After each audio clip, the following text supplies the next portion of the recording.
کسی بزرگ نے بولنے سے پہلے، کلام سے پہلے 3 دروازے بتائے ہیں، یعنی جب تک آپ کا کلام ان تینوں دروازوں سے گزر نہ جائے آپ اس وقت تک اپنا منہ نہ کھولیں۔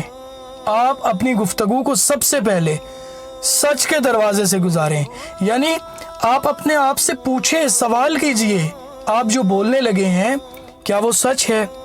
اگر اس کا جواب ہاں میں آئے پھر اپنے کلام کو اہمیت کے دروازے سے گزاریں۔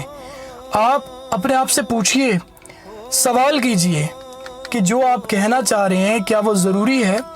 اگر جواب ہاں آئے پھر اپنے کلام کو مہربانی کے دروازے سے گزاریے۔ تیسرا دروازہ، یعنی اپنے آپ سے آپ پوچھئے، اپنے آپ سے سوال کیجئے کہ کیا آپ کے الفاظ نرم اور لہجہ مہربان ہے؟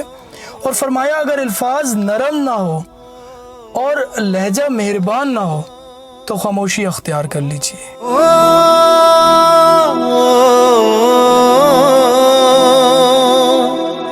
گھٹیا مرد کی ایک نشانی یہ بھی ہے کہ جب اس نے عورت کو چھوڑنا ہوتا ہے تو وہ سب سے پہلا وار عورت کے کردار پر کرتا ہے۔